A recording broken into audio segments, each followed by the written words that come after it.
Hari ini aku nak berkongsi dengan korang tips menjadi bakal jenazah. Aku bukan nak cakap tentang iman, takwa dan sebagainya, kerana hal-hal itu kita biarkan mereka yang pakar untuk mengupasnya.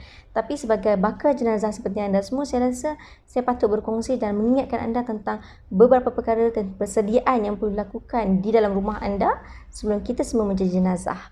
Kita semua tahu kalau orang dulu-dulu kita selalu dengar yang mereka akan ada beberapa persiapan sebelum menjelang kematian. Persiapan ni daripada segi bentuk-bentuk keperluan untuk menguruskan jenazah.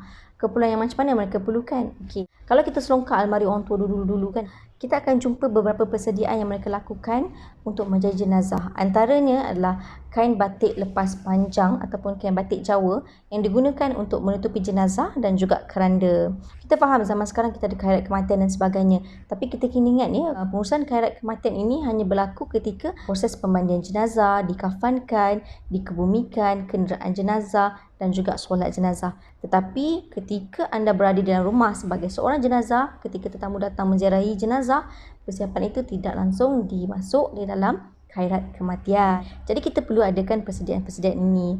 Nampak macam benda ni remeh, leceh dan tak perlu difikirkan sangat kan? Tapi percayalah, jika berlaku kematian dalam rumah anda, baru anda akan rasa macam, oh aku memerlukan sangat perkara ini, kenapa aku tidak melakukan persediaan ini lebih awal? Anda tidak akan ada masa untuk keluar membeli barang-barang ini ketika jenazah berada dalam rumah anda.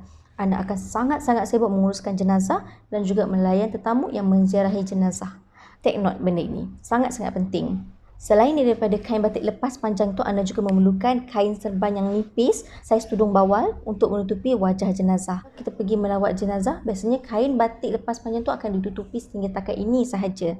Okey, untuk bahagian wajah kita akan tutup dengan kain serban yang nipis itu supaya dapat kelihatan wajah jenazah daripada luar. Selain daripada itu, aku juga melihat mak aku menyediakan bantal, satu bantal untuk dilapikkan di bahagian kepala jenazah. Tapi untuk lapik jenazah tu tak perlulah bantal besar gerabak tu sebenarnya. Cukuplah bantal nipis kecil untuk lapik di bahagian kepala, dan juga satu kain toto nipis ataupun kalau orang dulu dia menggunakan tikar mengkuang tu kan, kalau kita letakkan jenazah tu di atas lantai ataupun di atas tilam ataupun di atas katil, haruslah berlapik. Kemudian jangan lupa juga ketika proses pemandian jenazah kita memerlukan beberapa helai kain batik untuk menutupi jenazah ketika proses pemandian jenazah, dan juga kita perlukan beberapa helai tuala kecil untuk buat proses meruang dan sebagainya, dan 2-3 helai tuala besar. Tuala besar ni digunakan untuk mengelap tubuh jenazah selepas proses pemandian. Kalau boleh, walaupun skim khairat kematian di tempat kita ada menyediakan perkara ini, tapi tak salah kalau kita menyediakan di rumah, iaitu kain kapan kita. Dan untuk wanita, jadi elok kita sediakan satu helai terkung cotton. Ni tak perlulah likra ke kain licin, tak perlu, cotton untuk dipakaikan kepada jenazah tersebut ya.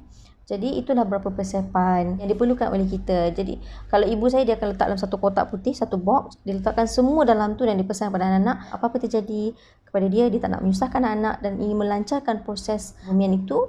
Dan ini barang-barangnya. Tak perlu lagi lah nak pergi ke kedai, nak mencari, nak bertanya orang ke apa. Semua dah siap sedia. Gunalah apa yang ada, yang disediakan. Dan benda itu harus diambil iktibar kepada kita juga, supaya kita menyediakan kelengkapan itu. Kalau tidak pun kepada kita, mungkin mana kita tahu pada satu hari kita perlukan, kita terpaksa menguruskan jenazah ahli keluarga yang lain.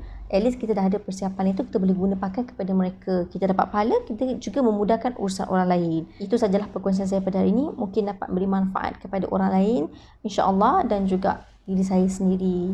Yang baik itu datang daripada Allah SWT dan yang buruk itu datang daripada kekilafan saya sendiri. Assalamualaikum.